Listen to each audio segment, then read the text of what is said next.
Welcome to the Power of Owning Your Career podcast, the show for women who are seeking more fulfillment in life and simply not getting it from their current situation.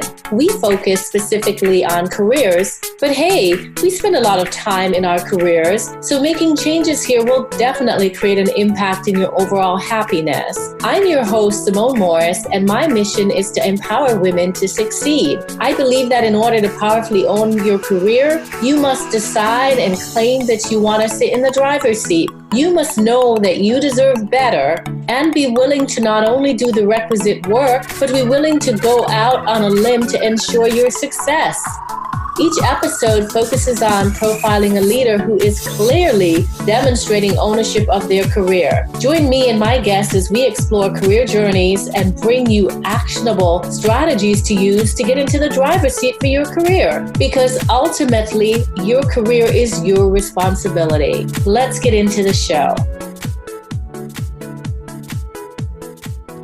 Hey everybody, it's Simone Morris, host of the Power of Owning Your Career podcast.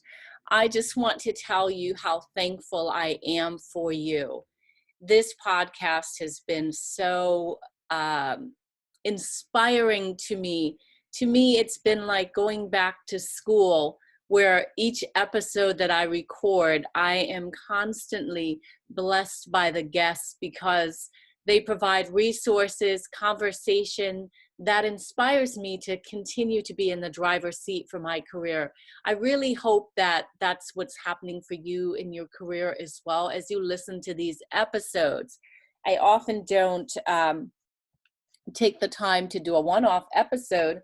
Consider this a bonus episode with just Simone. I just wanted to reflect on the current season that we're in. We're in season 5, and season 5 will be wrapping up shortly. There are about 5 more episodes that are left for season 5, and I'm looking forward to it. I have amazing guests. This season, actually, we've had some amazing guests, and for the first time, one of the things that we did was celebrate Hispanic Heritage Month, which allowed us to feature episodes from leaders of Hispanic origin.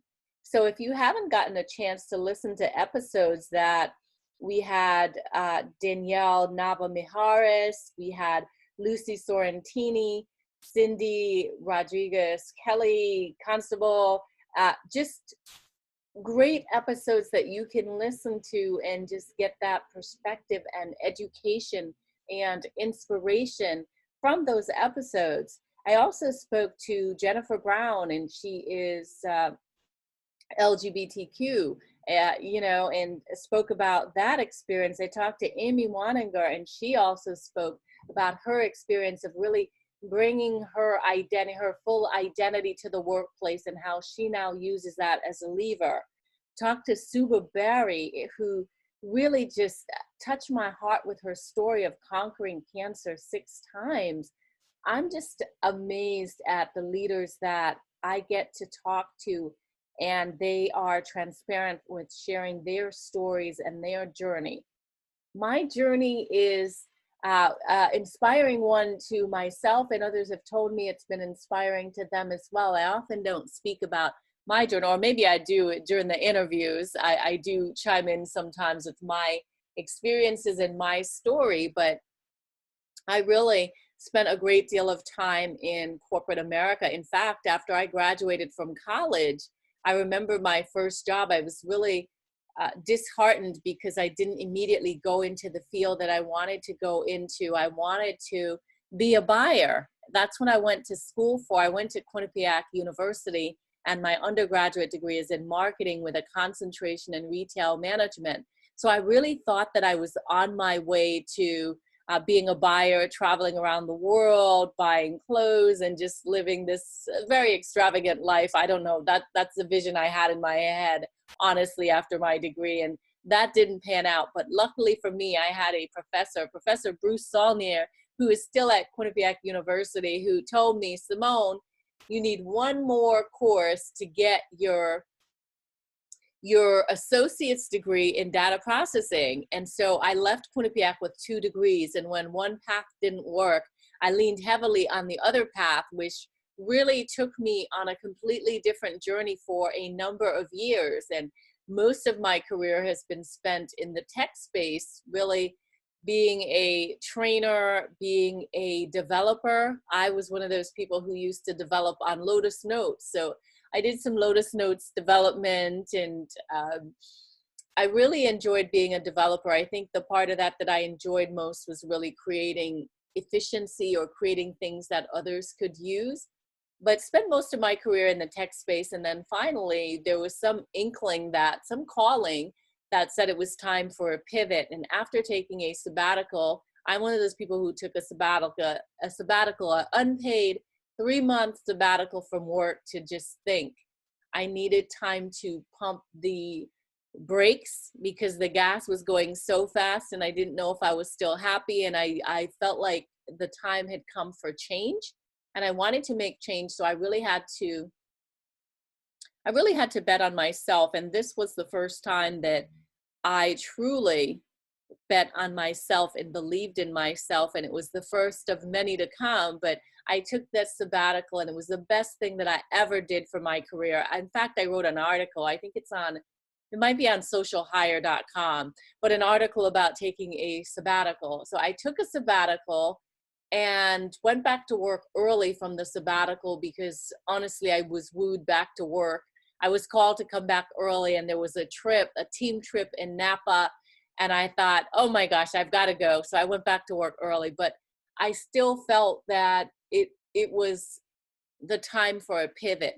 And it wasn't, it was a couple years after that that I actually exited corporate America. So I left corporate America in 2013.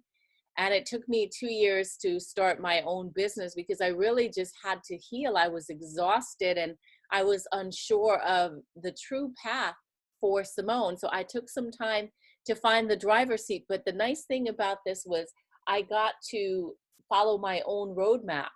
I got to follow my own navigation. And so to try different things. And then I finally started Simone Morris Enterprises in 2015.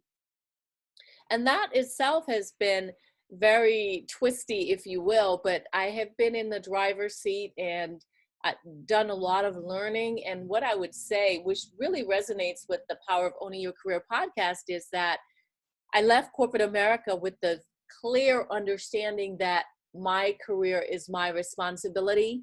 And I do a lot of speaking engagements where I'm telling others, your career is your responsibility.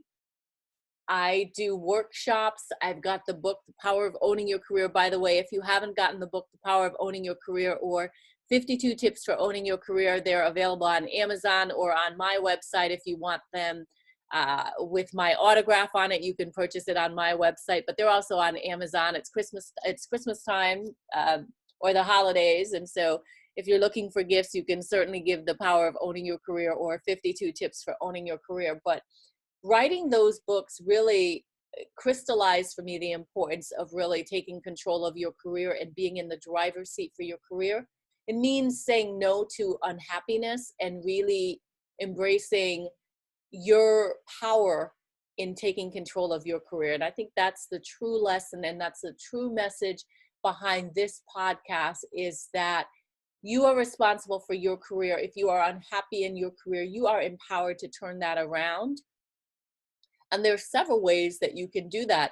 Oftentimes I look for inspiration, and it's either inspiration from guests that I've had on who've stayed connected with me, or I've just really learned from the conversation on the podcast and the after conversation on the podcast as well. So it really has been a joy to deliver to you 5 seasons of The Power of Owning Your Career. I am passionate about this podcast and the message and the lives that it's changing. There are a couple ways to stay connected with the podcast, and I want you to take note of that.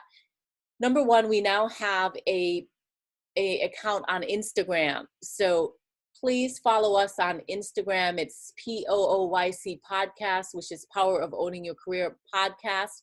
Follow us on Instagram. Look for us on LinkedIn as well. On LinkedIn, we have a group where the discussion can continue with the guests that we have on the podcast. Now, I need to do a better job of stimulating the after party or after podcast conversation, but it's a vehicle and it's out there for you. Another thing that's new that's coming is we are going to be giving away books from the guests that have been generous, who have shared their books with us on the podcast. Be sure to follow us on social media. Again, it's on LinkedIn and it's on Instagram. You will see that we are going to do a book giveaway. And if you're a loyal listener of the podcast, you have a leg up, because we're going to be doing a survey to get some more feedback on the upcoming season and how we can better support you on the podcast. So look for that. That's going to be coming out before year's end. In fact, I would say probably in the next 1 to 2 weeks, you will see on the social media for the podcast, you will see your opportunity to participate in book giveaways. So that is coming up soon for you. The other thing that I do want to tell you is that we are going to be taking a break. The podcast for season 6, we will finish up season 5, and then the podcast will return in January. At the end of January 2021 is when season 6 will kick off for the podcast. So season 5 will end at the end of December 2020, and then we will take a month off to prepare for season 6. It's going to be another stellar season. What I want you to do while we are away is really catch up on the episodes that you have missed, or go back.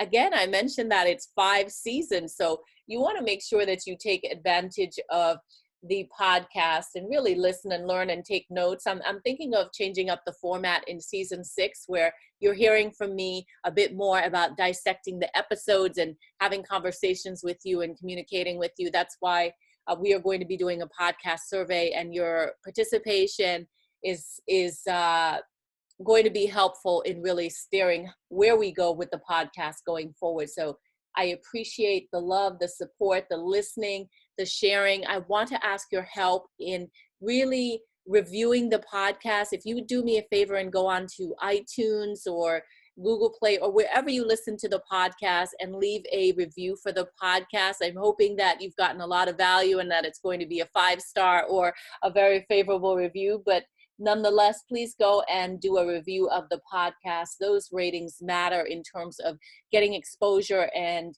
more visibility. I want to widen the reach of the podcast. It's now in 24 countries, and I'm sure other countries will benefit from the knowledge and wisdom of the podcast. So please help in that way. If you need to reach me, or if you have a guest idea, if you have a comment that you want me to be aware of, you actually can email the podcast. You can email pooyc podcast@simonemorris.com. Again, that's pooyc podcast@simonemorris.com. I look forward to hearing from you. Please stay connected. Please enjoy the episodes. This is a bonus episode. The next episode coming up behind this one will be the episode for Dawn Reshin Doty, and it's a fabulous episode. So I know you'll enjoy it. And just know that I am grateful for you being a loyal listener of the podcast. I look forward to staying connected and taking this career journey with you. My parting wish for you is to take responsibility for your career and to well position yourself in the driver's seat. Have a great week, everybody, and continue to listen to the Power of Owning Your Career podcast. Thank you, thank you, thank you. Thank you for listening to the Power of Owning Your Career podcast. It is my hope that you enjoyed today's episode.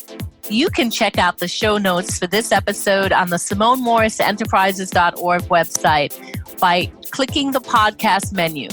Be sure to subscribe on iTunes and tell a friend or two about it.